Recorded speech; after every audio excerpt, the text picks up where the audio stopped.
and we're underway and racing. Stay on the brakes, goodness me, what a launch! The outside of turn 1 and takes the lead of the race.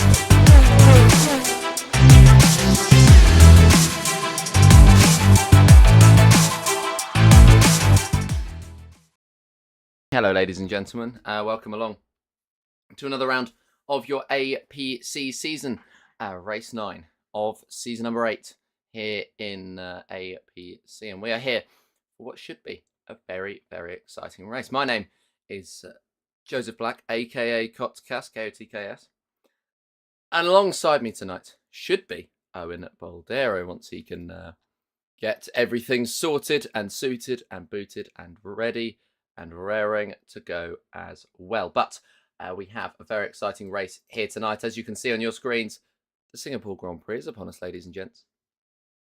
And what a race it is set to be. Singapore, which is one of the most chaotic circuits on the calendar, always springs a surprise or a safety car or 2 or 3 or, well, 5's the maximum, isn't it? But yes, it should be a very exciting race, and I believe alongside me now is Owen Boldero. Good evening, Owen. Good evening, and I am really excited for this race at Singapore. Singapore, probably one of the best tracks in the F1 game for a very long time. It was awesome in 23, and it's so good in 2024.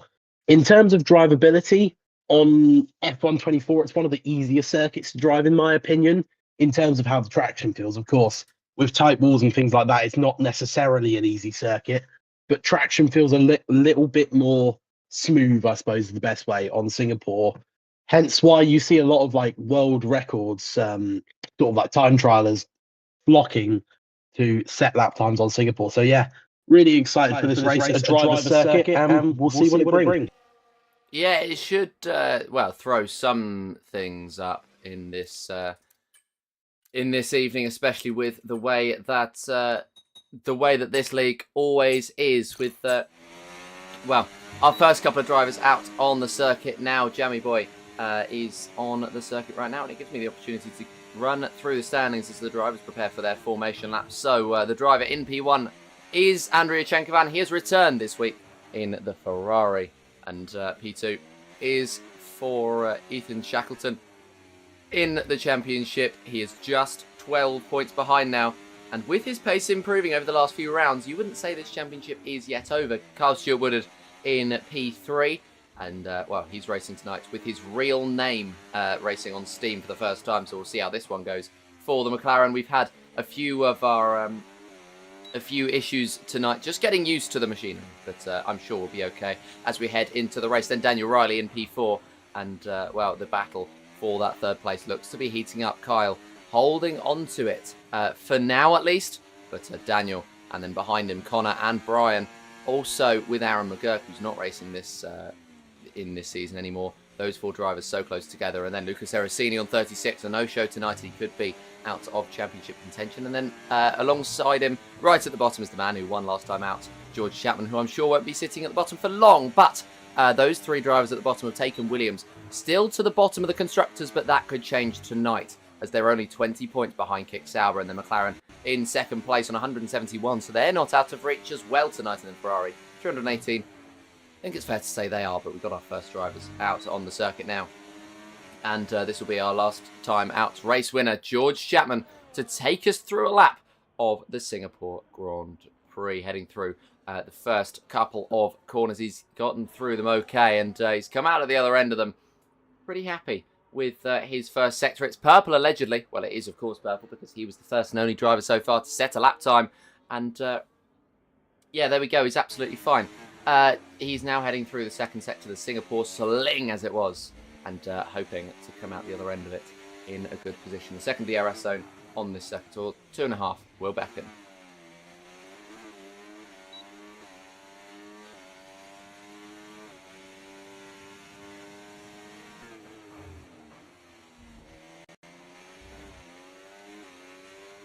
And he heads through the second sector with a 1:11 so far. So he's doing pretty well so far in this one, and he will be on to take that provisional pole position as it stands. Only a couple more corners to go And he'll be coming up to the line to set his first lap time. He is, and it's going to be a 1:29.7. Decent lap. What can the other drivers who come up to the line do? As Daniel Riley is going to be the next one. He currently sits in that second sector, and he'll come out of it. We'll see where he ends up going. 1:12 was the lap time set in the first two sectors by Jammy Boy, a.k.a. George Chapman, or 1:02, sorry. Daniel Riley, 1:03, and he is in for what will be second place. But it's going to be very close, I think, the qualifying between Chenkovan and George Chapman, who's going to try and go for a late charge for this title, but I believe he's actually mathematically out of contention. Daniel Riley up to the line, actually fastest. He went quickest in that final sector, and that was enough for him to come up to the line. Carl Stewart Woodard on his first PC push lap and just discovering the limitations of the PC game. There is, to be fair, no real limitations of playing on PC, but it's very different to playing on Xbox. His brother up to the line with a 28.9, so actually, solid lap there from the McLaren, and he's right up to the front row of the grid. Chenkovan and Shackleton in the second sector, heading out to the third. Shackleton and 1:03.5, so not quite on there with the levels of Daniel Riley, but if he can find more time in the last sector than the Kick Sauber found, then he will be able to, and well, he could have a blessing in disguise up here in blue of George Chapman, who now heads around the final corner but will not be giving Shackleton slipstream and actually goes fastest, 1:27.6, and he's made me eat the words that I just uttered. And Chenkovan even faster. The battle for pole position is on, and it's Chenkovan beating out Chapman at the moment. Shackleton with a 1:28.1 looked like a great lap, but in fact he's 5 tenths off exactly the driver in front, and almost a whole second off of Chenkovan. We've now got our first runs, and actually Chapman's second run underway and completed, but with a 27.2, the fastest time so far. How much time do you reckon they'll be shaving off, Owen, the rest of their stints? Well, Singapore is a very difficult lap to nail, in terms of qualifying. It's one of the more difficult laps to nail just because of the tight walls. Although the traction feels better on this circuit, it's such a difficult circuit to get 100% correct. I think Andrea Chenkovan will take pole, and I'm going to say he's going to do around a 26.9. So about a 3/10 improvement. Yeah, when there's lots of opportunities for finding that time, as there is at Singapore, then you've got great opportunities to try to move forward on this grid. And, well, with Chenkovan having that buffer of about 4 tenths ahead of George Chapman, then he should be in pretty good stead for the rest of this race. Almost a second ahead of Shackleton, and he's a second and a half. Or, sorry, a second and a tenth ahead of Daniel Riley. The Ferrari will be going again, that Ferrari being Shackleton. He's going to try and beat a 27.2, or at least beat his personal best of 28.1. And, well, we'll see when the number 7 goes. Big race for him in his championship challenge, being just 12 points behind, closing in on Chenkovan at the very top. But with Chenkovan back this week, he's now going to have to show that he does have the pace to compete for this title. He did show it in Belgium, where he ended up winning the sprint, but fell off in the race. Now he needs to show that he can show it consistently. And in the first sector, a 0.173 second improvement. Not too bad from the Ferrari, who is trying to shave off as much time as he can. So he will be the third driver, I believe, into the 27s. But, well, with a 26.9 predicted, he needs to go just that little bit quicker. If he can find those extra tenths, those extra hundredths, even those extra thousandths, then Shackleton will be ready for that provisional pole time. But now opening up the DRS for the second full time on this lap and improving by a quarter of a second. He needs to find half a second if he's even going to be anywhere near close to the back of George Chapman. And now he's going to come through the final couple of corners and try to find that quarter of a second around the final couple of corners then for Ethan Shackleton, who will come up to the line with an improved lap time. But is it enough to challenge Chapman? It's not quite yet, as he lost 7 hundredths of a second in that final sector, and he still sits with a 27.9. How important is this final race? Is this race, Owen, in deciding the title? And well, it's not necessarily the final race, as I alluded to earlier, it's not the final race, it's round number 9 of 14. But for Shackleton, he's just 12 points behind. He needs to show he's closing in on Chenkovan. How important is Singapore? Well, he's still got 5 races left after this. But I think Singapore is more important in terms of the momentum shift. You know, if Ethan Shackleton gains more points on Andrea Chenkovan, then it's almost in Ethan Shackleton's favour, which, of course, the momentum really for the first half of the season has been in Andrea Chenkovan's favour. The set so far sort of, it's almost been a reverse of what happened last season, you know. Last season, the first season was absolutely dominant. And half, Andrea Chenkovan just came alive and ended up winning the championship at the end. So we could see another thrill. So I think if Ethan Shackleton manages to outscore Andrea Chenkovan in this race, then it'll be a big momentum shift in the championship. But of course, at the moment, sitting 7 tenths behind with Chenkovan and not having done as many laps, the second Ferrari as you were, is going to need to try and close in and do something in this race in order to catch up, or throw out an absolute qualifying masterclass where he's going to gain those 7 tenths of a second to catch up to Chenkovan. It's almost exactly 7 tenths. It's 6.9 exactly tenths, so 0.69 of a second. Nice. Chenkovan is heading through the first sector, getting ready for his next lap time. Kyle Stewart-Woodard has started on his, and 35.3 is nowhere near where Kyle Stewart-Woodard would have wanted to be in that first run, as that was yellow flags out in sector 3. I believe that's Chapman trying to get out of the way of Daniel Riley, and Daniel Riley also trying to do the same thing to Chapman. Stewart-Woodard up to the line, 3 seconds improved on the lap time from before. So Kyle Stewart-Woodard at the moment looking super, super strong. In terms of his challenge to climb back up the field, 3 seconds is what he's gained. So he is currently, if he was to finish the lap with the same improvements, in for a 35 or a 32.3.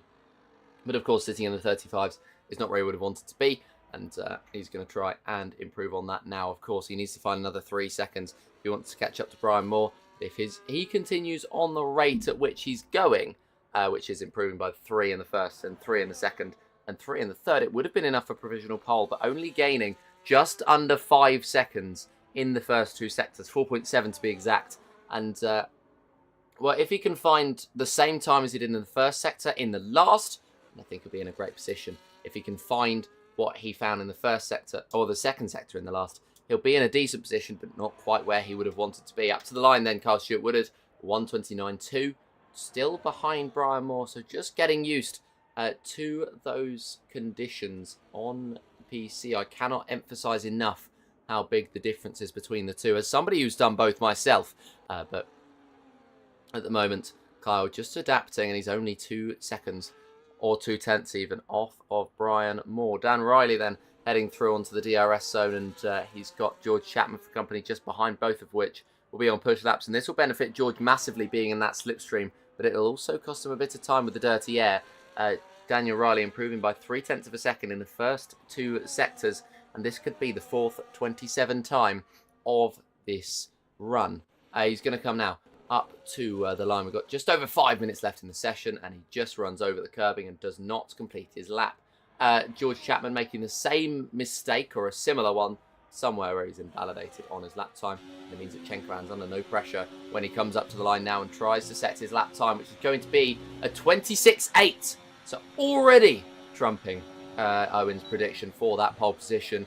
And we are still left with 5 minutes in this session. So for Andrea Chenkovan, this could be an absolutely dominant race.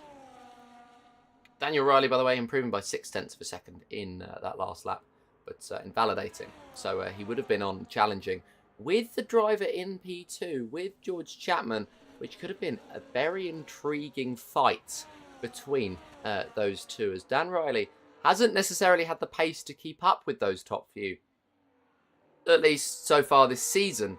But If he's able to close in, then absolutely fair play to him, and I'm sure that he would be ecstatic with that. He's trying to fight for that P number 3 in the championship, but at the moment can't quite find his way in there, and he's 21 points behind Kyle Stewart-Woodard, but only 2 ahead of Connor and only 9 ahead of Brian Moore. So as much as there's opportunity for Daniel Riley here, if it goes anywhere near wrong, then it could be costly in his championship battle.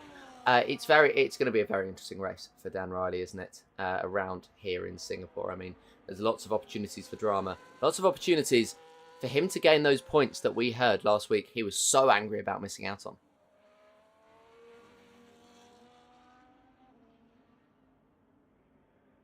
Hopefully he will be able to gain some of those points back that he of course lost last race. So we will see. He's in a decent position at the moment. He's currently sat P4. So let's see on this run what he can do.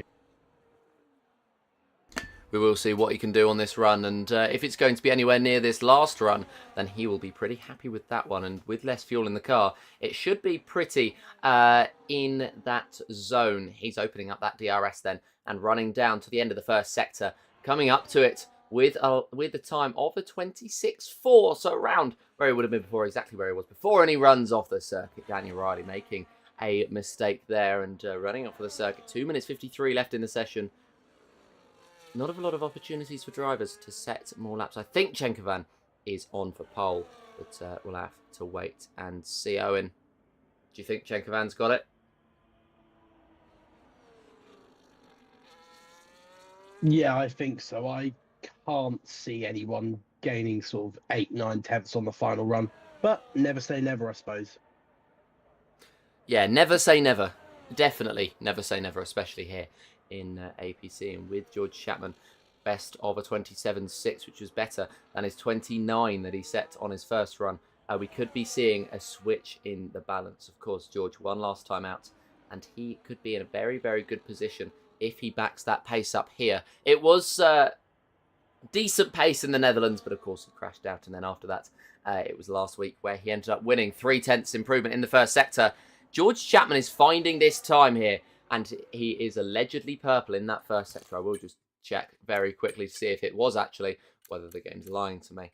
I think that may well actually be purple. 26.1 in the first sector, and George Chapman, for him, this is the perfect opportunity to try and break in to the top 2 now. Chenkovan with a 26.0 right up the very top, looking like he might well be toppled here, but George Chapman still needs to find that time in the second and third sector, and he's found almost a second, almost an entire second.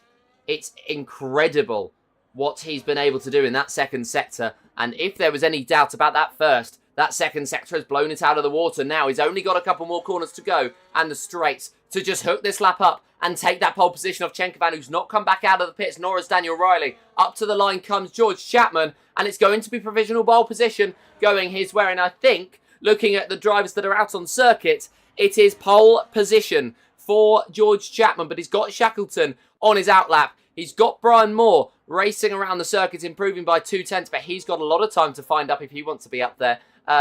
Both the Stewart-Woodards as well on their outlaps, but George Chapman setting a lap time good enough for what should be pole position, and Chenkovan will be ruining that decision. I think, at least. We'll have to wait and see towards the end of this one. Brian Moore up to the second sector. 4 tenths improvement. And, well, this could be closer and closer to the front of the field for him as Chenkovan retires from the session with 10 seconds left to go. The checker flag is about to wave, and Brian Moore is going to be the first one to take it, with Daniel Riley and Chenkovan still sitting in the pit lane. The number 99, Kick Sauber, up to the line. Can he beat his teammate with a 28.3? Oh, 28.5 is the best he's going to get in this session. Closer, but no cigar. Shackleton in the first sector and improving on it potentially. Up to the line. Is he going to improve? He is by 0.5 tenth of a second. Connor Stewart-Woodard will be the next one across the line to set a time, whether it's valid or not. And the McLaren currently sits with 28.9, dropping behind Brian Moore on that previous lap. as the kick Sauber was able to improve by 0.4 of a second on the time set by Connor, but a 10th improvement in the first sector, or 10th improvement in the first two even. And Connor Stewart-Wood, if he can hook up this final sector perfectly, he could be up there with Brian Moore, but he hasn't got the improvements that he would have wanted to in the first two sectors. And it's around to the final couple of corners, slamming the wall on exit of the penultimate one, and around the final one now. Connor has done all he can, but he cannot improve on that lap time. Nor can Kyle, who was up by a second and comes up to the line, in fact, with a 28.0. So would have been enough for the second row of the grid. Shackleton now improving by 0.3 of a second. He could try, if he nails this final sector, to catch up to Chenkovan, but a 27.4 is where he ends up. That's the end of the qualifying session. Pole position went to George Chapman. Chenkovan, has he been rattled, Owen?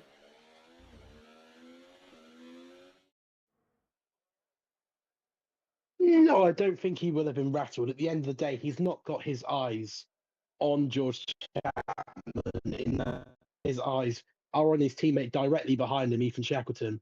And I think at this phase of the season, if he can keep scoring ahead of Ethan Shackleton, he won't mind too much where he finishes in the grand scheme of things. Yeah, I mean, it's one of those where George Chapman has come in too late to think about qualifying, but it's just or the championship, but has just come in with enough time to think about his run towards the end of the season, the final few rounds, of course, coming up. And well, here it is, your championship, and well, you've got Singapore here this week. You've got America next week in Texas. That's a sprint race, and then Brazil, USA in Las Vegas, then Qatar and Abu Dhabi to round us off for the season and actually take us into F1 25. So after that last round, we could be getting F1 25 action on your screens, but we're going to head back to the race, and we are going to have a look at some very interesting conditions, aren't we, Owen? Oh, I hadn't heard anything about the weather report. Rain at Singapore. Rain at Singapore is so fun. It's so difficult. And if you can get it right, it is so fun. So we will see what the drivers can do here. It looks to me like it's intermediate conditions. It doesn't look full wet. It doesn't look like it's raining hard enough for that. So we will see what the drivers are on when we get to the formation lap. Well, I can tell you what the drivers are on. They're all in intermediate tyres. It doesn't look anywhere near wet enough for wets, just yet at least, but some may take a gamble on to them. But we're going to get going very, very soon for the Singapore Grand Prix round number 9 of your APC season. And we're getting underway now. The 5 lights are coming on for the formation lap.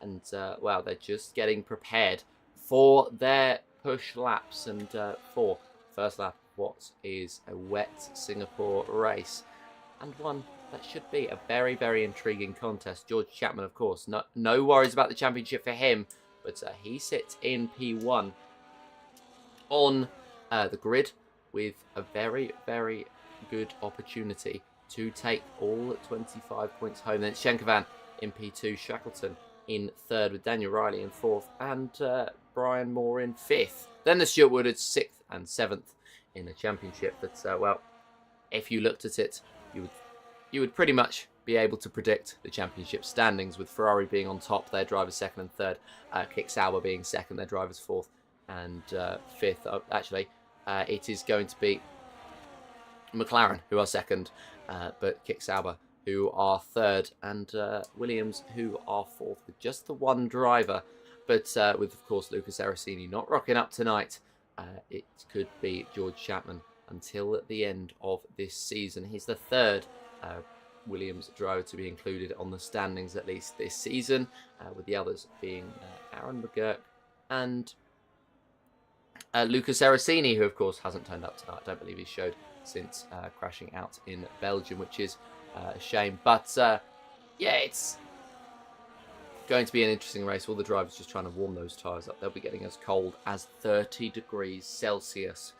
And now they head into what will be a very, very good Singapore Grand Prix. George Chapman coming around the final couple of corners will be getting us underway. Carl Stewart Woodard has not given us the information as he regularly would about the weather report. So unfortunately, we do not know. But that could make it just that little bit more exciting, because then we don't know what is about to happen and what's around the corner for this race as we get our final drivers up to the line now. And George Chapman will be leading us away for the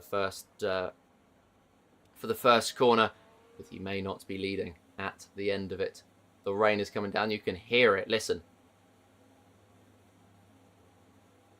That sounds much worse than it actually is, so it could be getting worse. But it's one of those things we're going to have to wait and see. The 5 lights are on here in Singapore. And the action's underway. George Chapman gets off to a good start. Ethan Shackleton gets off to an absolute flyer. He's going to pull alongside his teammate. He might even take P1 as they head through the first corner. Not quite. And he just sits in behind, but George Chapman leading this one. The 2 kick Saubers were side by side out of the first corner, but Brian didn't quite get the run and is sitting now down in P5. George Chapman just edging his way into the second sector now and leading this race ahead of Ethan Shackleton, who got the launch off the line much quicker than Andrea Chenkovan. So the top 3 then staying relatively in formation. The 2 Ferraris, though, swapping sides, and the 2 kick Saubers. There is a little bit of a gap opened up with the 2 McLarens baying and waiting for Brian Moore to make a mistake and to try and get past. They're sliding their way through these sectors. It may well be that the grip is actually worse than it looks here in Singapore. But as it stands, the drivers heading through are just very, very tentative, at least Carl Stewart Woodard. But we saw a little bit of that from George Chapman. We're going to watch on board with the Williams, who is already a second ahead of Ethan Shackleton. So if there was DRS, he would be out of it already. That is insane stuff there, as he's only been able to, or he's only done that over the course of 2 sectors. Chenkovan now right on the back of Ethan Shackleton, his championship rival, and looking to close and looking to overtake. Shackleton will want to hold on to this position. If he holds on to it, then he's gained 3 points in the championship on Andrea Chenkovan, but not sure how much he's going to be able to hold on to it. We're going to come to the end of lap number 1, and George Chapman is going to lead the way. The 2 Ferraris so close together. Daniel Riley waiting to pounce on a mistake, and the 2 McLaren struggling here in Singapore, potentially not predicting those wet conditions after what was a less than savoury qualifying for them. Shackleton now keeps coming under pressure now, also losing a lot of time to Chenkovan up, or losing a lot of time to Chapman up ahead 1.7 seconds, with Dan Riley all over the back of Chenkovan and waiting for the opportunity to make the move on the Ferrari. But Dan Riley now, it would make sense for him just to sit in and wait behind the Croat, as he just waits for an opportunity on Shackleton. And when he does make that move on Shackleton, I'm sure that Dan is going to try and filter through as well as they would head through. But it's looking still a little bit tetchy on this circuit. Shackleton struggling for grip, going higher gears through at the corners and actually trying to defend as they head into the Singapore sling now. What used to be the Singapore sling now is not such. And George Chapman already opening up a gap of 2.5 seconds. That's quite a big gap, Owen, at this point in the race, only 2 laps in. Yeah, that's an absolutely huge gap. I think that just comes from Ethan Shackleton getting Andrea Chenkovan at the start. And how I said, Andrea Chenkovan and Ethan Shackleton, they're not worried about the race win necessarily. They're worried about each other. So Shackleton's going to defend hard, and Andrea Chenkovan is going to attack hard.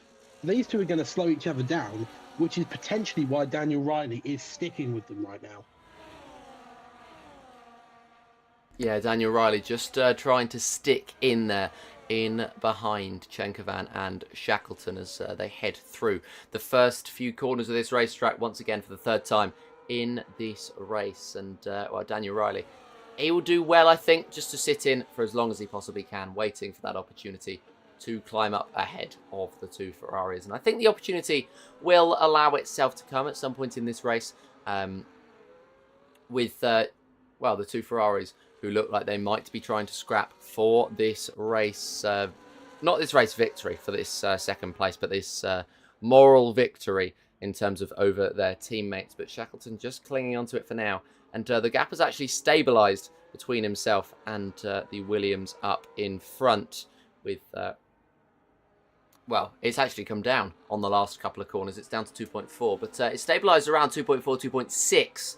And the Williams at the moment just eking out that gap. Doesn't need to push all too hard and potentially could be waiting for that one-stop Chenkovan. Going very wide, trying to get the turn in and the switch back on Shackleton. Can't quite do it and just has to sit behind for another lap. But the two Ferraris sitting in formation at the moment. Chenkovan got a poor start at the launch. Or to be fair, I think it was more Shackleton got an incredible launch.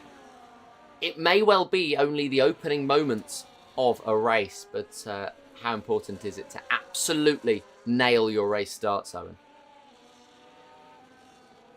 A circuit like Singapore, it's absolutely crucial, especially in the wet, because no DRS at a circuit where it's extremely hard to overtake in the dry anyway. So that launch for Ethan Shackleton was pretty vital, because now that he's got ahead of Andrea Chenkovan, he can defend hard, manage his ERS well, and the only real overtaking opportunity is this next straight coming up here. But in the wet, it's so hard to get alongside, although Andrea Chenkovan is looking much closer than he was. Let's see what he can do here. Yeah, Chenkovan almost went for the move in the first corner, but didn't quite go for it. And once again, almost going for the move. Backing out once again. Those two looking very racy. Shackleton not getting the greatest exit. Could open the door for Chenkovan, but not quite yet for the Ferrari, who just waits in the wings. Dan Riley did lose that 1 second gap. He's gained it back on that last corner. And, well, he now waits for the two Ferraris to fight as Chenkovan.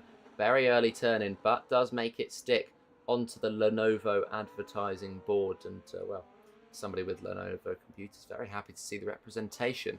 Chenkovan, that's a side note that you don't get in regular comms. It's like 3 a.m. Le Mans comms anyway. Glad you know I've got a Lenovo now. A Lenovo IdeaPad 1, if anyone was wondering. Anyway, Chenkovan has actually, after making that small mistake very early turn-in, lost a lot of time to Shackleton. He's about 8/10 back, and Dan Riley is about 8/10 back from Chenkovan as well. So Shackleton clearly nailed those last few corners rather than it being an issue from Chenkovan's end. I think it was just that Ethan Shackleton is getting a handle and a grasp on these wet conditions now, especially as it becomes more dry, because even if the conditions aren't getting drier, what is getting drier is the actual race itself as they run over the line. And, well, big mistake from Dan Riley, who's dropped out of the DRS now. That could be vital in terms of the battle for this race, but or in terms of the battle for the last few podium positions at the very least. But yeah, it could be that Shackleton nailed those corners. It could be that Chenkovan made those mistakes in those corners. But either way, they are still trying to fight on lap number 5 of this race. Shackleton holding firm in P2, and Chenkovan just staying in P3. Carl Stewart Woodard has almost made it back into the DRS of his brother Connor, as he's getting used to racing on PC and discovering just how different it is between PC and Xbox. It's such a different game. It's so much more arcadey, I find, on Xbox as opposed to PC, where you have to nail everything a little bit more. And, well, it's such a different game, and it's so odd how it can be a very, very different game. Corner cutting penalty coming in for Connor Stewart Woodard, who now looks like he's cut that corner quite a lot because he's already 2 seconds ahead of Kyle. So clearly quite an egregious cut there, and he won't be very happy with that one. A 3-second penalty heading his way, the first of, I presume, many in this race. 5 seconds almost the gap between the top two. George Chapman having a boring race. He's having a Chenkovan, I would say, as Chenkovan himself slides through the final corner, trying to get the run on Ethan Shackleton. He's closer than he was on the previous lap, but not the lap before, and the Ferrari just sitting in, waiting for a mistake. There will be a mistake in this race, don't get me wrong, from Ethan Shackleton, but there may well be mistakes as well for Chenkovan. And it may well be one of those where, you know, the domino effect, where one driver makes a mistake and the next driver behind makes a mistake, and then suddenly Dan Riley's in P2. That could potentially be what happens here today, but as it stands, that is not the occurrence. And there are particularly happy to stay in this formation for now. Shackleton running wide, Chenkovan unable to make his way through. These two so close together. I cannot emphasize enough how close together these two drivers are, and we now head through into the Singapore Sling. Much less difficult than it used to be, but Chenkovan still making a hash of it down the inside. He's really struggling with that corner, and in the Singapore Sling, the entry to it. And that's very interesting to see for the Ferrari, where it's not necessarily a difficult corner, but you feel as though you can take it much quicker than you can, because in the dry, you can fly through it. In the wet, not so much, and Chenkovan just sitting in where he is for now. He's, with that mistake, dropped down just a little bit further from Shackleton, so 1.3 seconds of a gap.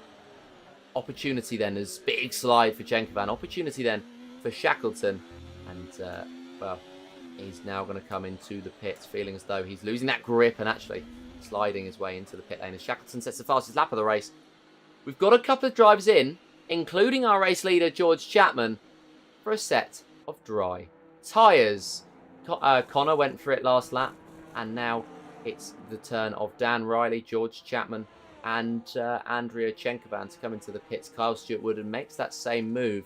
So Shackleton staying out on Inters. So does Brian Moore, with Dan Riley as well, coming in for a set of the mediums. Very interesting strategic battles.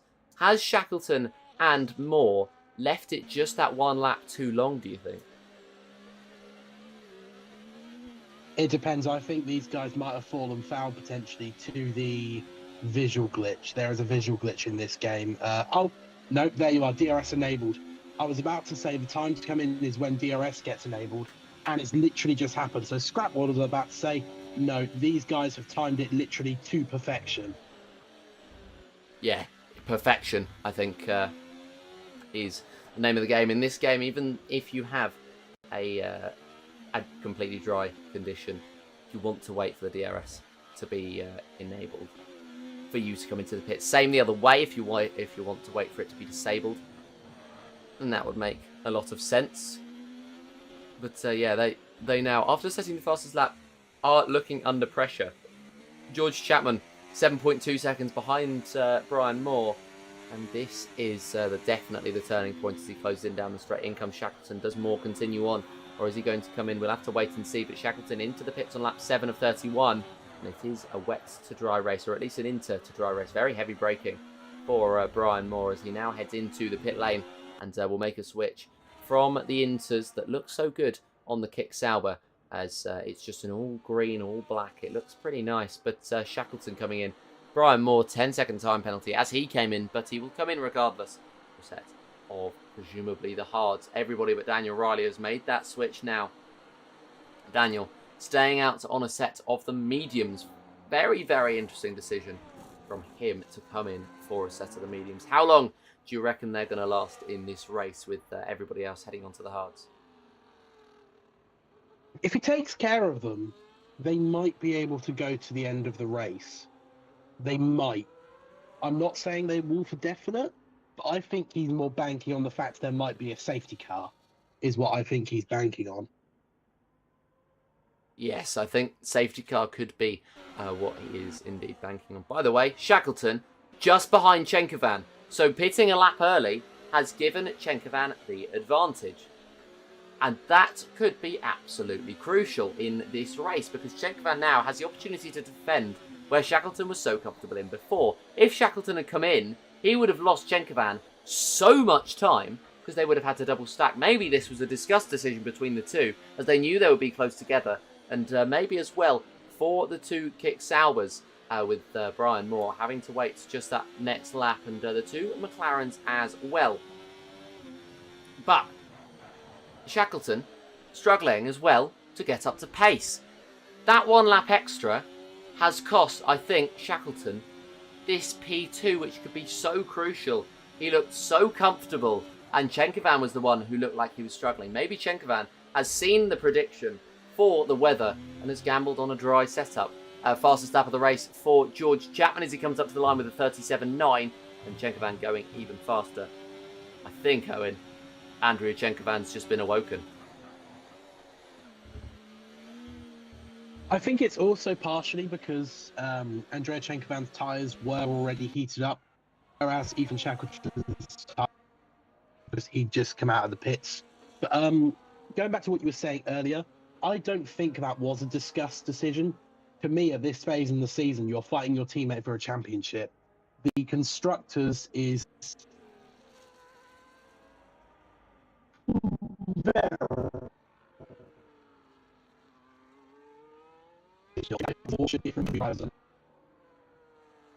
Well, it's gonna be. I think it's a cut and dry that they're going to get that. That constructors, I don't think anybody, even George Chapman, is going to be able to close in on them at the end of the season. Even if you had Chapman and Chenkovan, or Chapman even and McGurk, I really don't think you'd have anybody challenging for that championship as much as Shackleton and Chenkovan are, and that is props to them. And well, I do apologise because not sure what was happening there with Mike, but it's one of those races, I think, and. Well, it was good at the start. We got Owen's opinions on the first half, but not the second half. Anyway, lap number 9 of 31. Lap number 10 of 31. And George Chapman, fastest lap of the race. 35.8. Chenkovan unable to respond. And George Chapman coming across the line to set that fastest lap to increase the dominance for him. Carl Stewart Woodard, 3-second time penalty, has completely alleviated any issues that would have been happening for Connor. But Connor came in a lap earlier than everybody else. He lost a lot of time. So it was that lap where everybody came in. That was the right lap to come into the pits. Connor went a lap early, and Brian and Ethan went a lap late. But they're now going to try and filter their way through towards the end of this race. It's going to be a very, very interesting one in this battle, at least between some of the drivers. Maybe though, towards the end of that race, maybe it could be the case that the likes of Kyle come back into it because he went for a lap less than Connor. Could be the case that Brian and Ethan fly away with that one extra lap. Could be the case that Dan Riley has absolutely played a worldie and there's a safety car later on. All these things will be decided. We're a third of the way through the race so far, and we haven't quite made it into the next few. Brian Moore running wide, and fastest lap once again for the Williams of George Chapman, as Dick Albert making more mistakes on this lap and could be coming under a lot of pressure.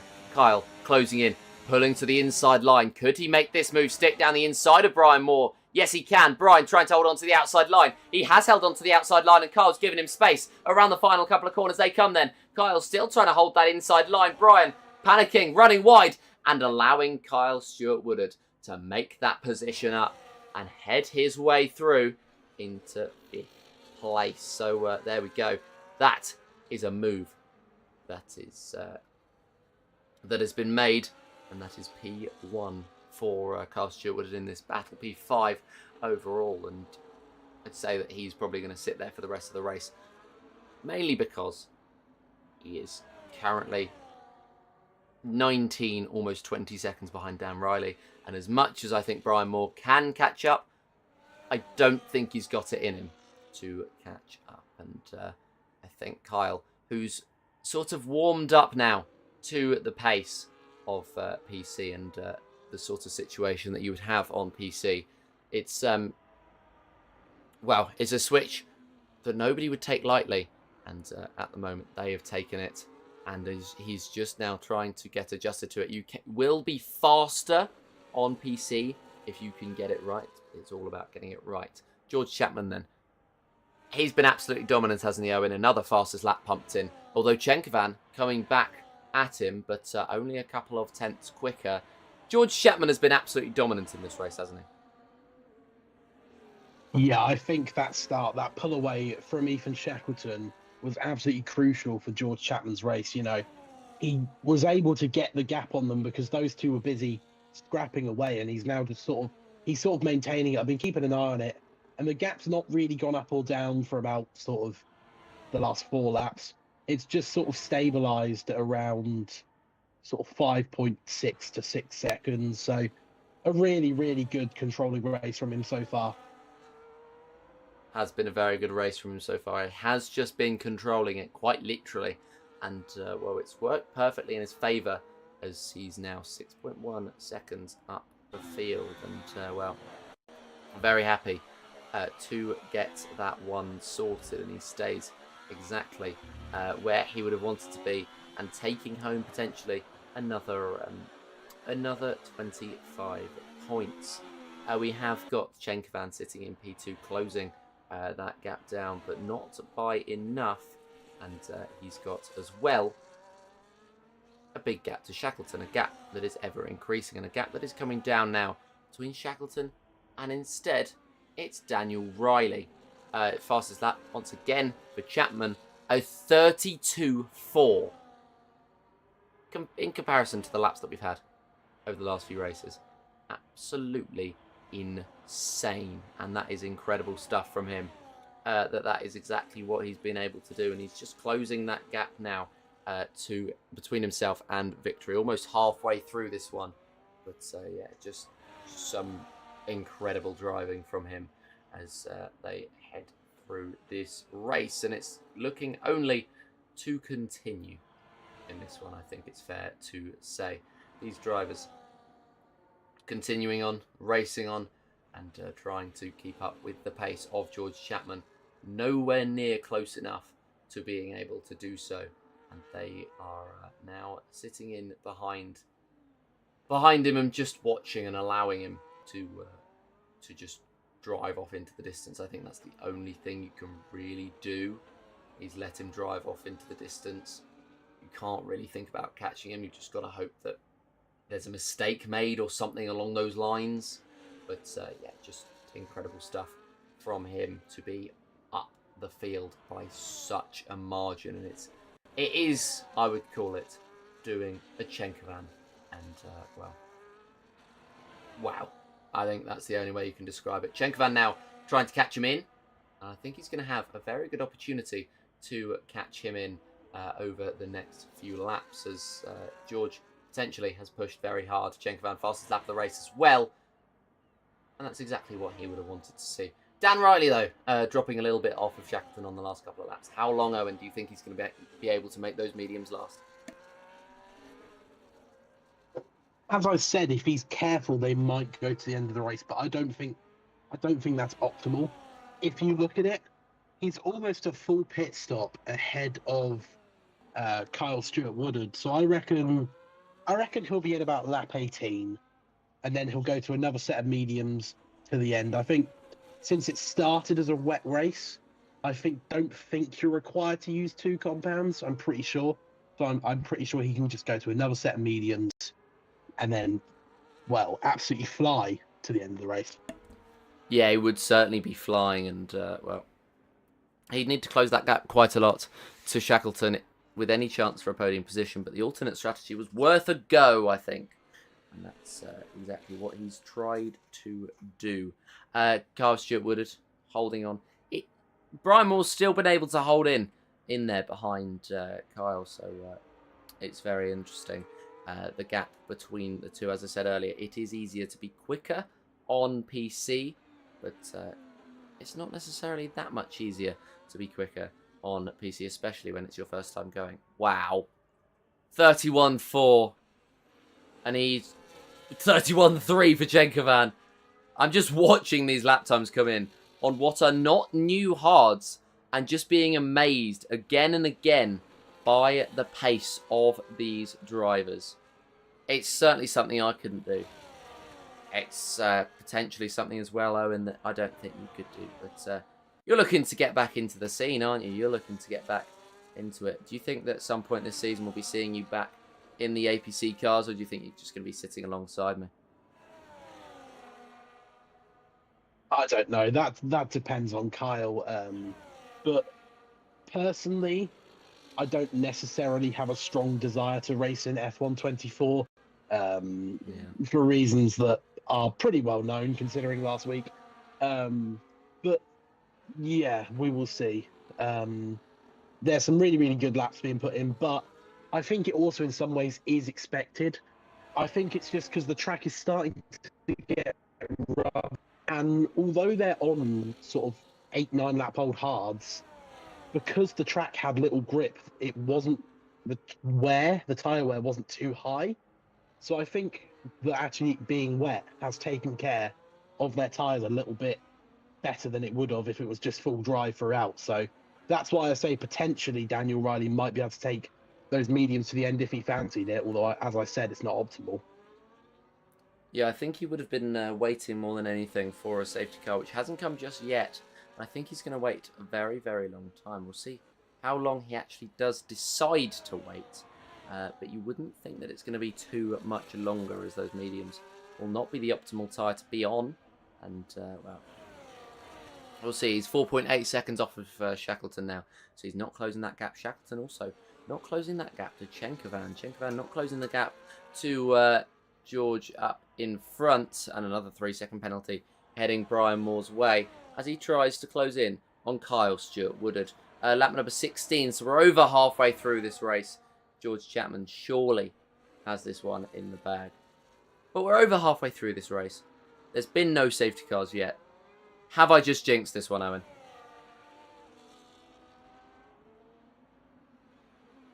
Commentator's curse definitely exists. I was commentating his one. I was commentating a race on Monday. I was talking about let me set the scene a little bit. It was at Hungary. And the guy in first had a 3-second penalty. The guy in second was 1.8 seconds behind. And I was saying that the guy in second was in a weird position because he wants to push to stay with the guy in first. If he pushes too hard, he might make the mistakes and get the 3-second penalty. Literally 5 seconds after I finished saying that, the guy spun. So the commentator's curse definitely exists. So potentially. Yes, well, it's unsurprising. The worst commentator's curse I've ever had is, or I've had a few. I had 2 in the space of 2 weeks, which were insane. So I had one. I was commentating a race at Hungary, and it doesn't really matter where the track is anyway. And the leader was gonna go on to take his first win, and I was like, "Oh, this is looking so great. He's on for his first win." Picks up a 3-second penalty. Then later on in the race, the guy that was fighting him for the win. Like, literally, I said it and it came up about half a second later. Later on in that race, I was checking somebody else's penalties to see whether he had another warning in him.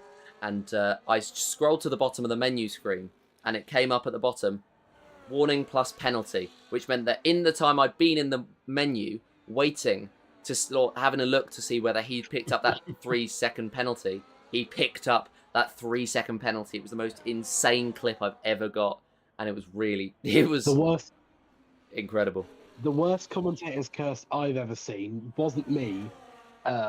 It was from another league, and some guy was commentating, and someone in the chat, the leader of the championship, wasn't racing. I was racing in this one. I actually won this race. And the guy that was leading the championship jokingly put in the chat, "Can you curse the guy in second? Because I want to win this championship." So he jokingly went, "Oh, I cursed this guy. He's going to crash." 5 laps later, he got a game glitch which cost him the championship at Brazil. So sounds about right. That was like one of the worst. That was one of the worst commentator's curse I'd ever seen. Literally, he got sucked into the wall at 9, I think it was.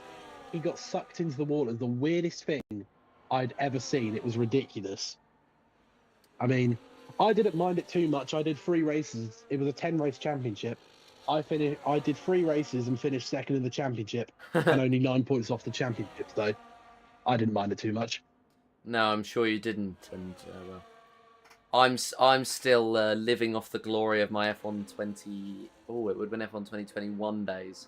The one championship I've ever won, because there was 2 people out in the lead of the championship. They were cousins, but they were living together because it was like the remnants of COVID. Their house got hit by a hurricane for the last 2 rounds, and I ended up winning the title. Which, I mean, I'll take it. I'll take the dub, but Yeah, and then they never returned to You racing. got a hell of an assist from that hurricane, though.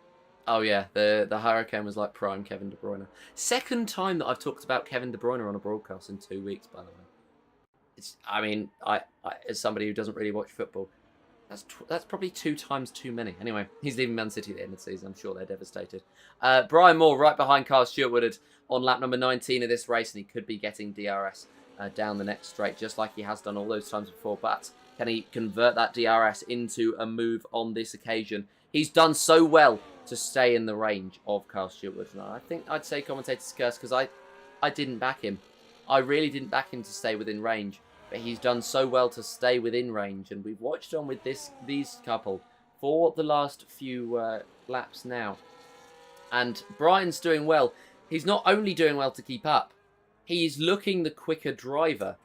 But that could be because of Kyle's movement over to PC and how different the game is on there. And with his brother closing in, we could suddenly have a three-way battle for P5. Of course, these drivers all have penalties. Kyle and Connor with 3.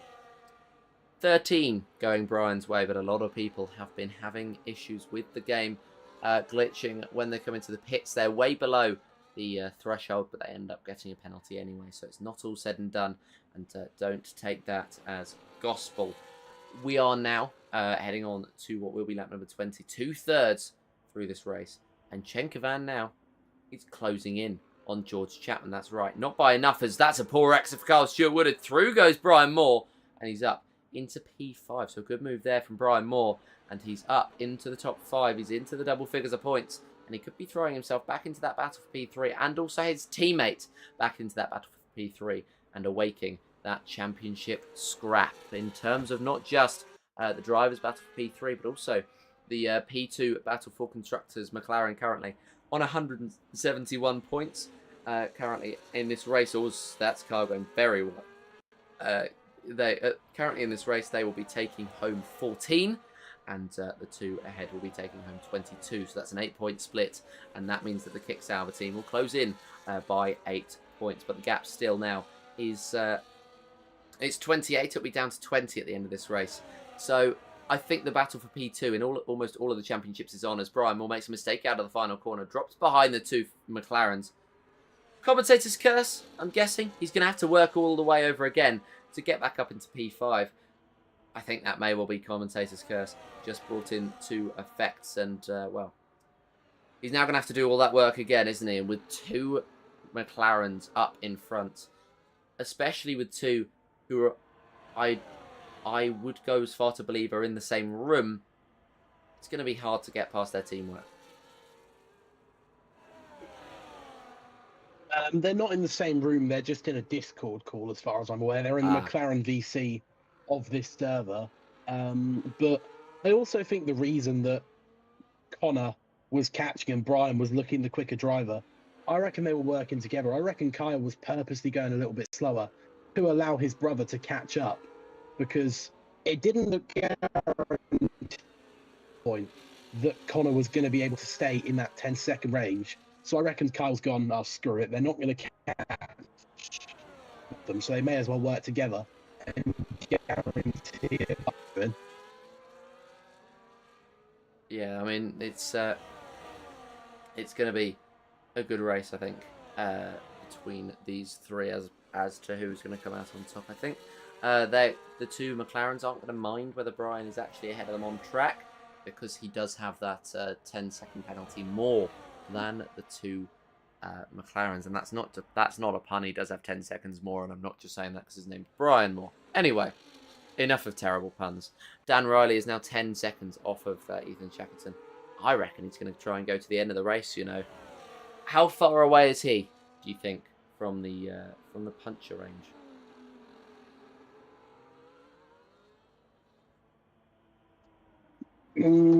Probably at the end of the race he won't be too far off it, but I don't think he will try to go.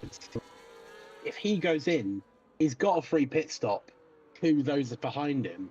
He may as well go in, take that fastest lap, get another point for Sauber. There's no benefit to staying out here.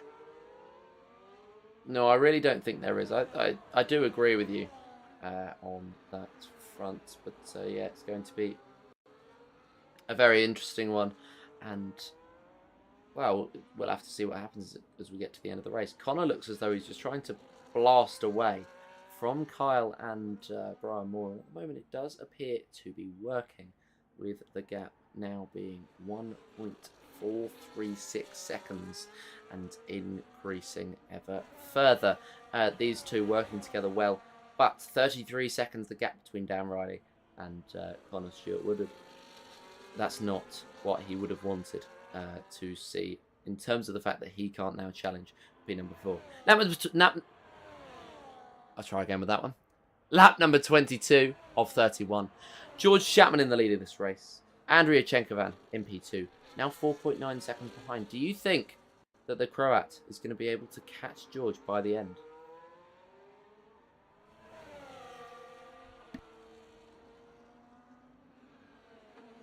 I might wouldn't unmute just then, but we'll have to see.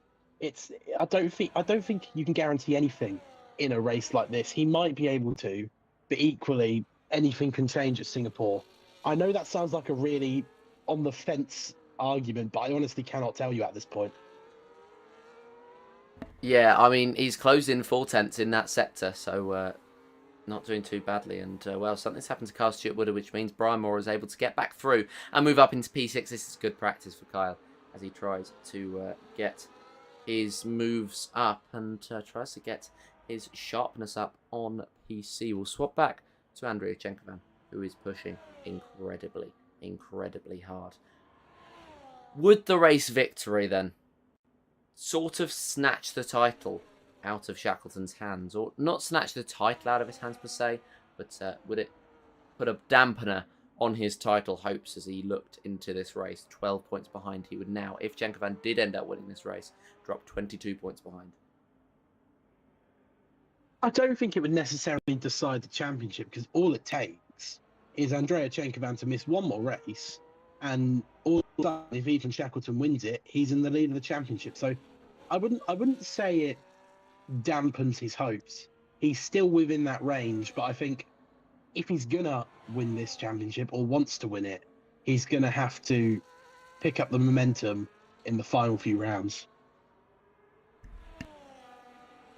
Yes, and he will have to try to close in on Chenkovan's pace, not only Chenkovan's position on the circuit, but yeah, it's going to be a very close end to the season in terms of the battles on track, at least, with George Chapman having the pace advantage, I think, over the drivers in behind, and he has the pace advantage over Chenkovan as it stands, with 4/10 being what he was able to pull out on that previous lap. So a very, very good lap time then from George Chapman that meant he was able to bring it away. And it's not going to be necessarily the quickest driver who takes these next few races home, but instead it's going to be the driver who can manage these races the best. Of course, these two being vaguely similar pace as we've seen this race.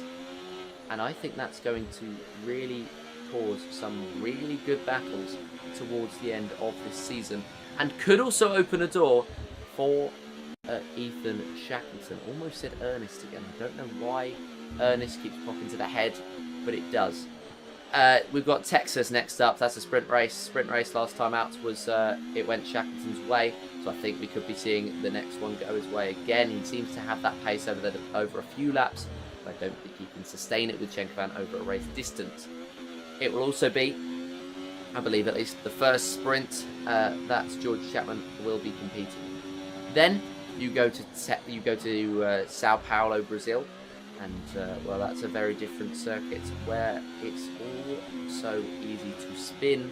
You don't want to be making any mistakes. Then America, once again for Las Vegas, and you could very easily make a mistake there. Very easily go into the wall as well. Then Qatar, rounding out, well, the penultimate round of the season as Brian Moore gets past Kyle Stewart Woodard. I think potentially there was a mistake drawn out there from the McLaren. But yes, it is going to be a very tense end with Qatar and then Abu Dhabi rounding us out for this season. Qatar, one where you can lose the rear very easily. Lots of circuits where you can draw out mistakes, I think.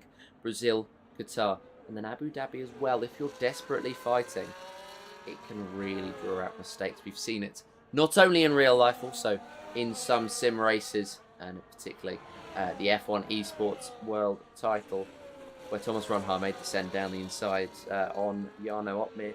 Didn't work, and well, it got me 50 likes on TikTok, so that's all that matters about that one. The gap between Brian Moore and Kyle Stewart-Woodard is 1.1 seconds, and they look like they're going to stay in those positions as Connor Stewart-Woodard has broken away by 5 seconds ahead of Brian Moore. Chenkovan's in there just under 4 tenths behind George Chapman with 6 laps left to go in this race. If he can hook this one up, this would be an incredible victory taken home from the Williams or the Ferrari. Dominance, absolute dominance from the Williams. The Ferrari not quite as close. I think some of the drivers and well, some of the admins in particular will be disappointed there was no safety car, because then they couldn't have closed in enough. But yeah, in this one, were you expecting a safety car, Owen? I'll be honest, yes, I was. Not as a reflection or anything, but just because of the nature of Singapore.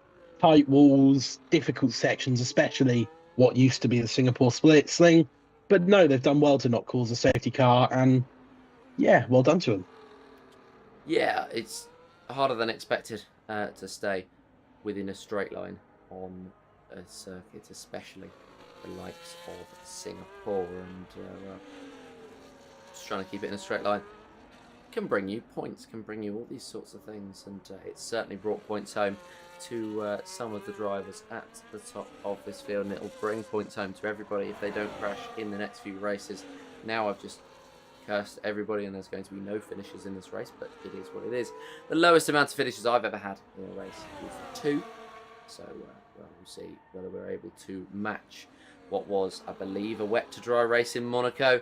But I don't think, especially at this point, we'll be matching that. It was, I believe, 14 drivers on that grid, by the way, as Kyle Stewart-Woodard swaps with Brian Moore once again with the DRS. And Brian picks up a 3-second penalty to boot, almost certainly confirming that he drops down into that position in behind. But Connor making a mistake somewhere. That is absolutely huge for Connor Stewart-Woodard, who drops down now into P7 on track. I wonder what happened there to the McLaren. And into the pits, by the way, comes Daniel Riley, I think. And yes, indeed he does, even though it doesn't come up on the screen that he's in the pits. He is indeed in the pits, and he'll be switching onto a set of the soft compound tyres for the last 4 laps of this race. And he was definitely scared off by the puncture warning. And, well, he's dived into the pits and made that move. And I'm sure he will be staying on these tyres until the checkered flag, hoping as well that he can take that fastest lap currently held currently held by George Chapman, I believe, although Andrea Chenkovan may well have stolen it away. We'll have a look then as we head through this one. 31.3 is Chenkovan's best time, 31.0 for George Chapman, and I don't think I saw anybody else's names up there at the top of the timing boards. Chenkovan 2.8 seconds in behind George Chapman with almost 3 laps to go. The Ferrari is looking ever closer, so I'm going to throw the question back to you, Owen. Is there going to be a move in this race for Andrea Chenkovan, or at least an opportunity to take victory in this race as Brian Moore makes his way almost past, but no. Kyle Stewart-Woodard slammed the door, and Brian Moore just going into the wall, and that is costly for the Kick Sauber, who was already on the back foot, and I think we could be seeing that be a confirmation of Connor taking P5 with Kyle Shawley facing post-race repercussions for that one. But yeah, I'll throw it back to you, Owen. Do you think Chenkovan's going to have enough? I think if he does catch, I don't think he will be able to make the move, just because of how difficult Singapore is. You know, it takes a few laps to set up a move at Singapore in the dry, let alone in the wet, obviously, as we saw earlier in the race. But as we say that, commentator's curse. Commentator's curse. It's a tale as old as time, and it's been dragged in once again. And Shankovan picks up the 3-second time penalty. So, never mind. Never mind. He may potentially feel as though he can get rid of that penalty, but surely not. I don't think they will be able to get rid of it, and unfortunately, I think that will be the end of the battle for the race lead. Shankovan must have towed the line just a little bit too far on a number of occasions, and now 3 seconds behind George Chapman. Make that 6 with his 3-second time penalty. Even if he makes his way past on track, he won't be able to make his way into first place by the end of this race. Surely you don't think that he's going to get this 6th place deficit written off. So we'll switch then back to the battle for P6 with Brian Moore looking like he's going to try and struggle on with those with that half a front wing, and he's actually holding up Connor Stewart Wood quite a chunk, which means that Kyle will be able to try and build up that gap. So even if he gets a 5-second time penalty, then he won't be able to hold on to, or he will be able even to hold on to that position. Connor won't be able to swap over, but yeah, 2.7 seconds between the two as Daniel Riley. Fastest lap of the race, 28.9 for him. I think it's almost worth Ethan Shackleton trying to do the same thing as Daniel Riley is at the moment, coming into the pit, because he's of course not going to get either of the top 2 positions. If he does, it's through a mistake from one of the top 2, which he would benefit from anyway, even if he did come into the pits. So for Ethan Shackleton, that is what I would suggest, as these 3 are not that far away from being lapped. They're about 1 mistake away from being lapped, and as we head onto what will be lap number 30 of 31, that could be very, very interesting if they are to get lapped in a 31-lap race. I'm sure they wouldn't be very happy with that one. But anyway, that could be the situation they are lumped with in this race. Across the line then comes George Chapman to start the penultimate lap of this race, and Shankovan 2.8 seconds behind. He's had the pace to win this race in this final stint. He just hasn't been able to hook it just up enough, as well as the fact that George Chapman has been absolutely on fire throughout this race. He has been absolutely incredible as the Williams. He's only got a couple more laps to go to confirm his 2nd victory of the season. Brian Moore finally lets Connor Stewart Wood go, as Connor actually has a pretty similar amount of front wing damage to Brian Moore, just on the other side of the front wing. So that is why he's struggling so much for that pace that he seemed to have earlier on. Now he's made his way past Brian Moore, and he's up into P6. But Kyle now 5.5 seconds ahead.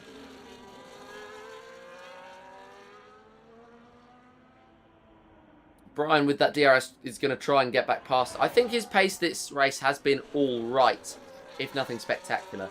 But Brian will absolutely take it in terms of the pace that he's had. This has been incredible in comparison, because he's normally behind the 2 Stewart Wooders today. He finds one of them behind him, and one of them scrapping almost all race long for that position. But in the end, he sits in number 7 in behind Brian Moore. The last lap of the race has just begun.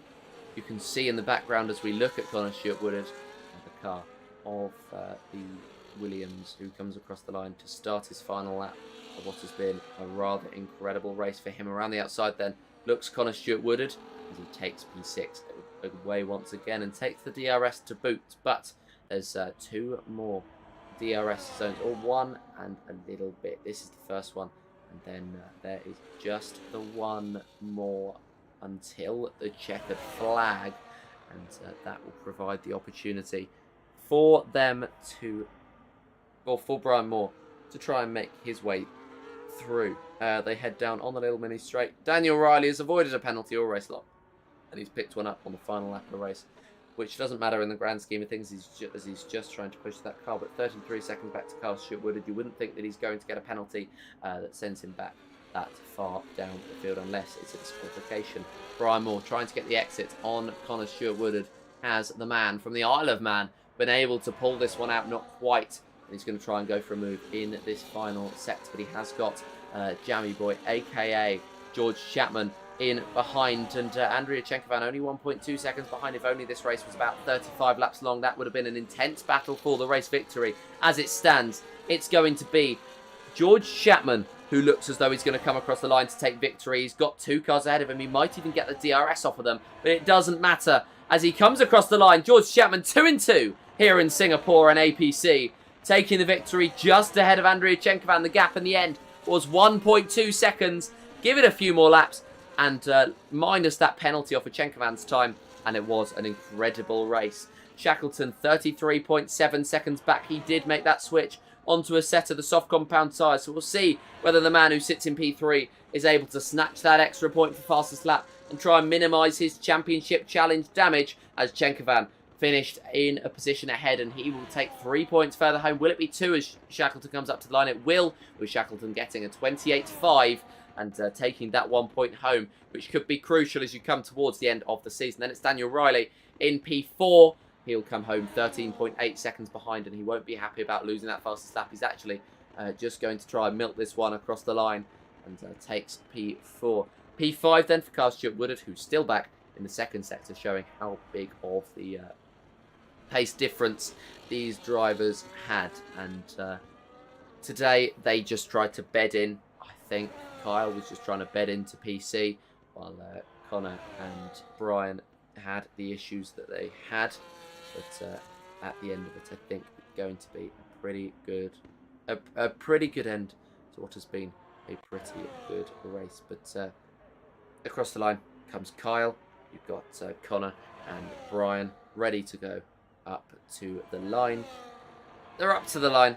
They're finishing this race, and that is the end of your Singapore Grand Prix, and it was topped by George Chapman, who I think, I'm going to throw this one open to you, I think is the prime contender and really the only contender for the driver of the day. Even though it was given to the Ferrari driver, I think it can only go to Chapman. But agree? Disagree?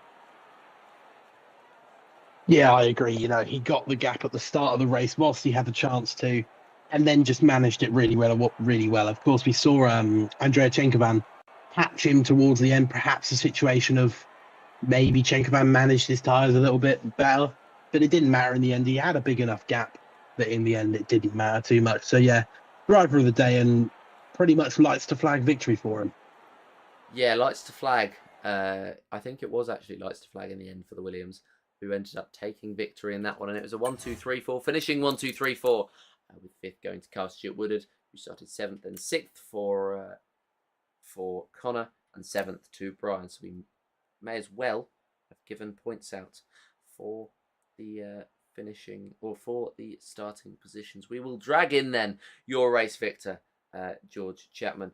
Talk us through your race, George.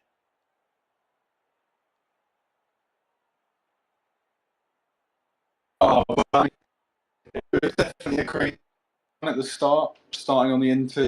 I mean, really knowing that on the MFD, it showed my dry setup, and that turned out. I'm gonna cut you off briefly there, George. Go ahead. I'm gonna cut you off briefly. I'm gonna leave Discord, come back in, and hopefully you're gonna sound a bit better because it's difficult to make you out. But yeah, save your words for in a couple of seconds' time. No worries. So apologies for that one. We're just going to try to get back in for our chat with George Chapman, and we're just going to disconnect, leave, and reconnect once again. I'm not sure what it is going on, but second time lucky. Talk me through your race, George. Second time lucky. So during the first part of the race, obviously everyone's starting on inters. That was, I don't think anyone expected that. There was no sign of rain. So it was definitely a struggle. I think lap 2, I had a very close call with the turn coming out the slingshot chicane. I mean, when I say centimetres away from hitting it, I couldn't have gotten closer. But I feel like I maybe did the best job out of everyone in the inters, and then onto the dries. I mean, on the last lap, I think I was 1% away from getting puncture. That's Certainly a very, very close one. But yeah, it did look as though you may have to come into the pits once again. Did that ever come into your mind in terms of you coming into the pits again, especially when you saw Ethan come in on one lap and hoping that Andrea could follow through? Was it ever in your mind to pit again? Would you have followed Andrea in?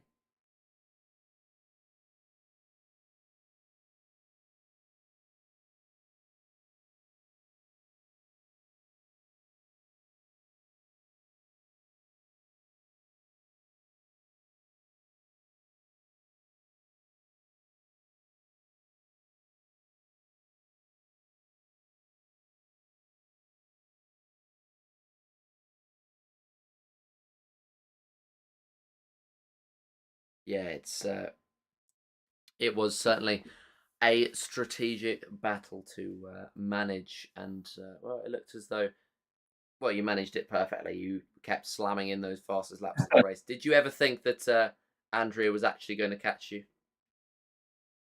I mean, there's no doubt that he's a quick driver. I think everyone would be a bit mean to say that he's not quick because he caught up with me near the end of the race. I did think he was going to catch me. I'm not going to lie. And then I saw a 3-second penalty pop up on the screen, and that took a bit of a relief off my back. But I think the best thing, knowing that I still won the race on track, definitely gave me that confidence for the next race. Fair enough. Well, I'll open the floor and open the door. Owen, have you got any other questions?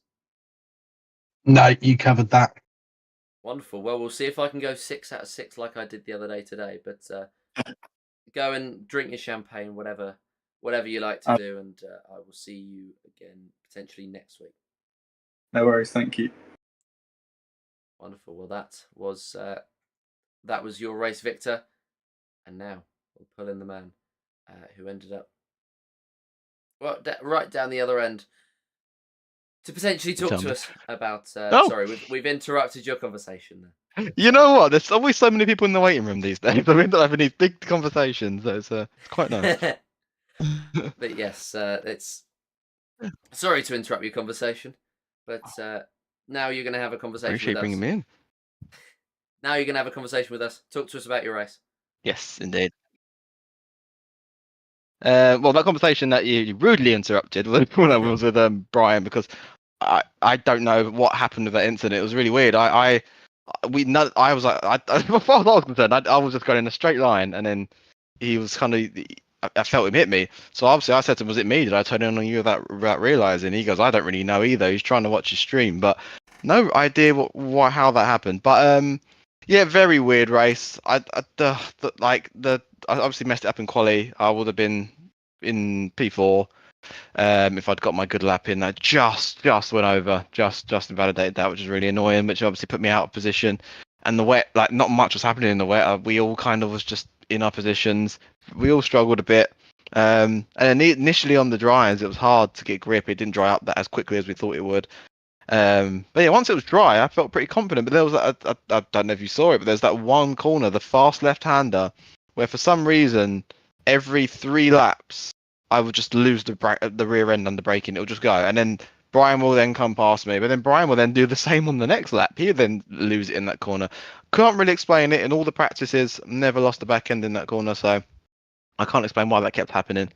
But you know what? Look, I kept it clean. I annoyingly got the 3-second penalty. It's funny because I got no warnings after that, so I don't know how I managed to get so many penalties early on. But yeah, at one point I let my teammate go ahead. Obviously, he seemed quicker at that stage, but he had his own moment as well. So not great, but you know, P5 behind obviously Dan Riley, who obviously I'm fighting in the championship. It's not the worst result. Damage limitation, really, I'd say. So yeah, I'm not too happy. I could have done more, but no, I didn't crash. Well, something I debated throughout the race, particularly about your performance, was through the switch from Xbox to PC. What has that been like? It's weird because I've managed to get most of my buttons in the right place now, so I can't blame any button glitches because they're all where they went.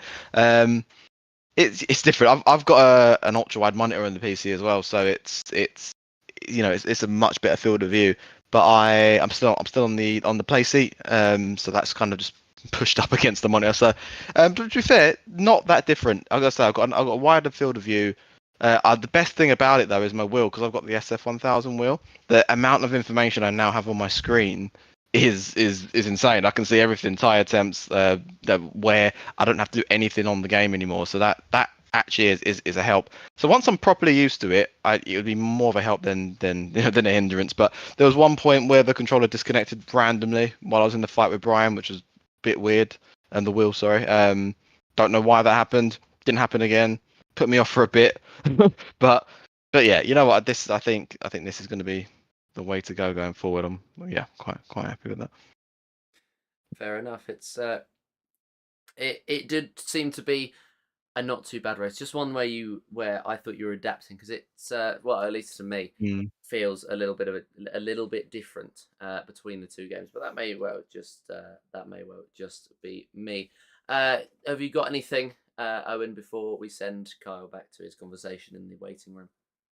No, you covered what I was going to say about the wheel. So wonderful. Oh, Well, I'll pick you up and throw you back into the waiting room. Much appreciated. Thank you. Oh, good. Right. Who should we have in next? Should we have Brian? Probably the one talking right now. No. Hello. Right. Hello, Brian. Hello. Talk me through what looked to be the most exciting race of everybody else. I don't know where to start. Obviously started off wet, which I was pulling away from the McLarens. I had confidence that Albert could have a good race at that point. Then it went dry, and that's when I knew that Kyle and Connor would come back, and they did. And a bit of contact, a good battle between me and Kyle, actually. A few times where the two of us were sort of going wheel to wheel through corners, then the contact, and that just kind of dampened the mood on the race after that.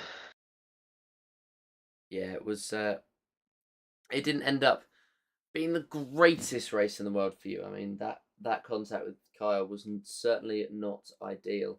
But I mean, it didn't seem as though your pace was that affected by that front wing damage, or may I be a little bit wrong? I mean, you were pretty decent pace beforehand.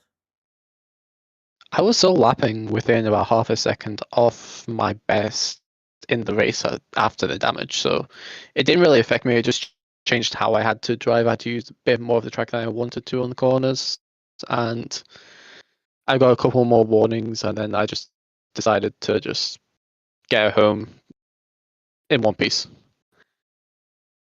Yeah, that's fair enough. I mean, there was a little bit of scrapping between yourself and Kyle, so fair enough to make that decision by the end of the race. It was interesting to see, because I also debated this one on comms. That warning, or that 10-second penalty you got for coming into the pits, was that a legitimate warning? Because sometimes what it does is it glitches.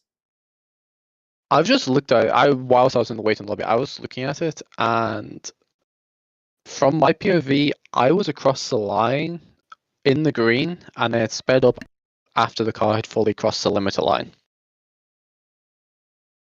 Right, well, at the time, I was not happy with it at all, and instantly I said I was going to look at it, and I've looked at it, and I don't know if it can be removed or not, but hopefully it can, because I'm not happy with it.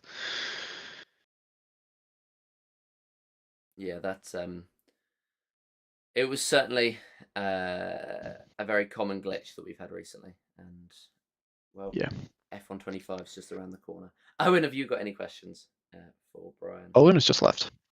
Well. Well, I take it he doesn't then, but that's absolutely fine. Thank you for coming into the box with me there. Yeah, there we go. He said internet's just done. Welcome.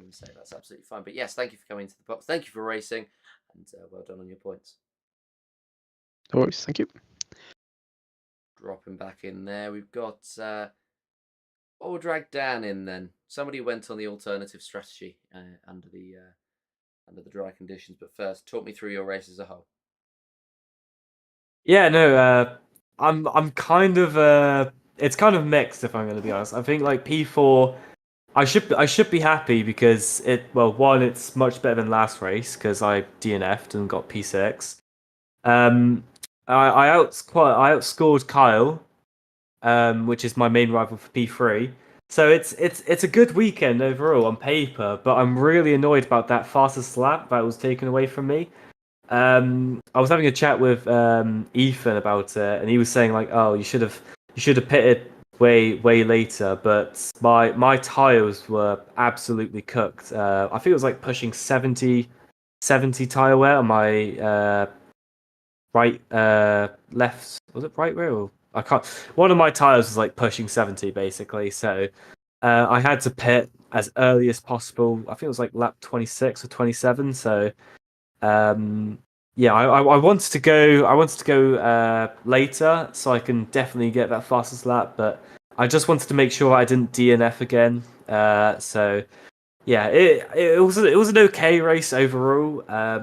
Obviously, it outscored Kyle, so that's good for my P3. So yeah, we just that I think it was a good. I think it was a good weekend overall. Actually, good weekend.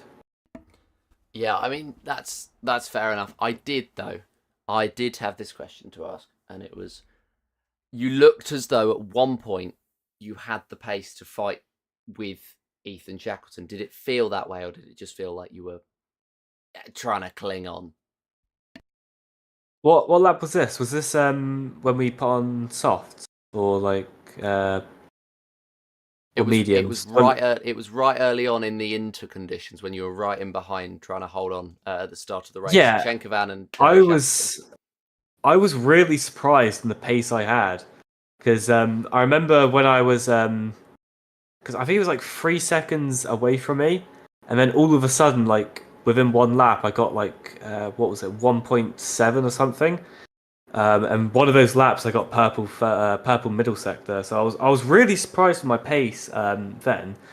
But I did think that maybe he was running a wet setup, and to be fair, he was doing the hard compound tires, so I guess it was expected that my pace was faster than his early on. And then I started to drag back a bit. He started extending his lead, which wasn't ideal, but the people behind me, Brian, Kyle, and Connor. I was extending maybe a second every lap on every single lap I did on the mediums. So I was really surprised with my pace on them, which made me pit for softs near to the end of the race. So it was a strange race overall. I didn't think that the mediums would. I actually felt like the mediums were really good, in my opinion, but. Maybe I should have gone hard, so I can definitely get that fastest lap. But it just wasn't meant to be. I guess it wasn't meant to be. Yeah, it's one of those things, and that's fair enough. You did seem to have that pace on the softs at the end. You did, though, have the fastest lap snatched away from you right at the very end, which is, I'm sure, not the aim of what you wanted when you came in to the pits. Owen, have you got anything? No, well done again. There we go, wonderful. And you didn't even get the opportunity to cut in when I was with Brian. Anyway, thanks for joining. Oh, I've just accidentally dropped him back in because my mouse is very faulty at the moment. But he's just dropped back in to the waiting room, and well, that's okay. Right, last driver that we've got to speak to this evening. I say that like we have to. I mean, the last driver that we have on offer to speak to. Ethan, talk us through your race. Hello.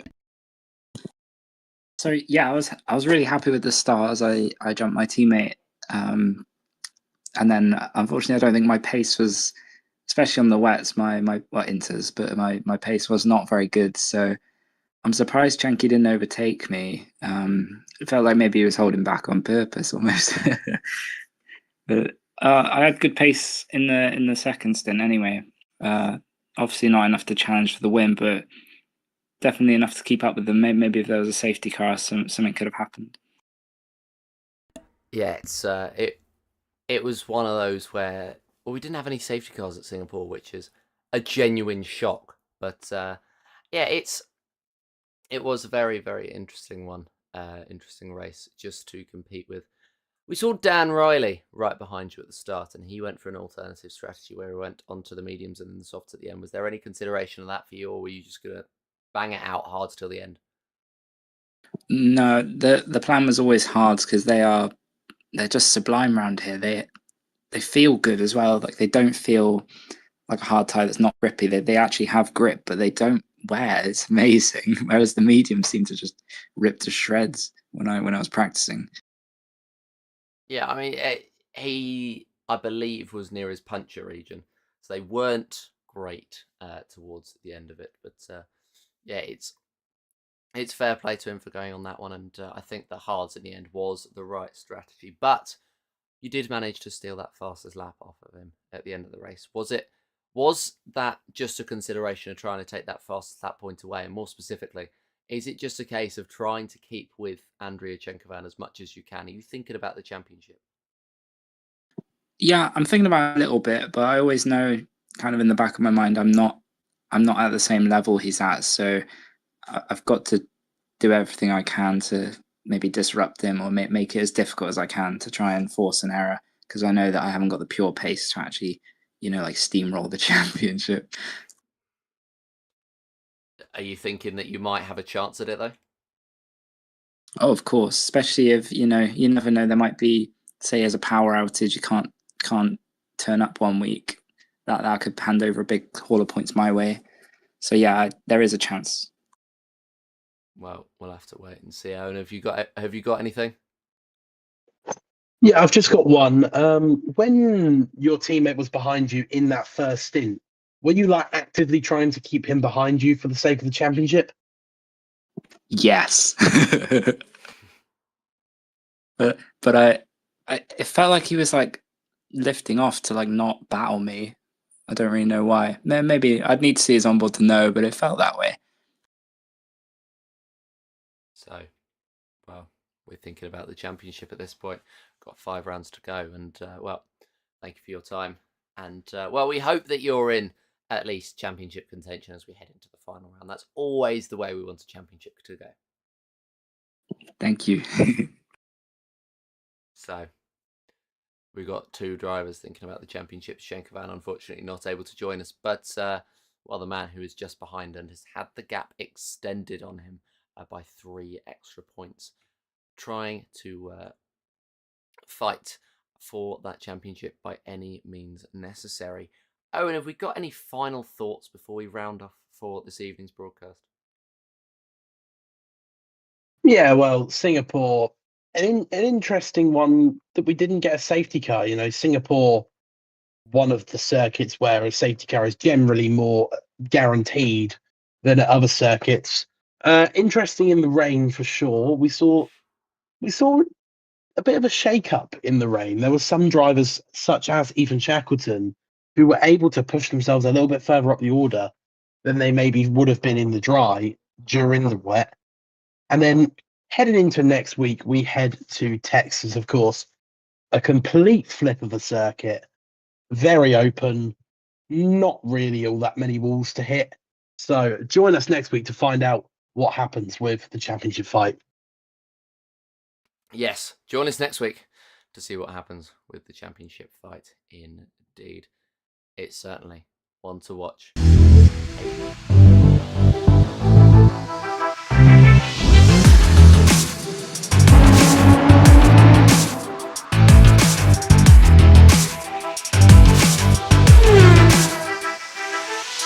And we're underway and racing. Stay on the brakes, goodness me, what a launch! The outside of turn 1 and takes the lead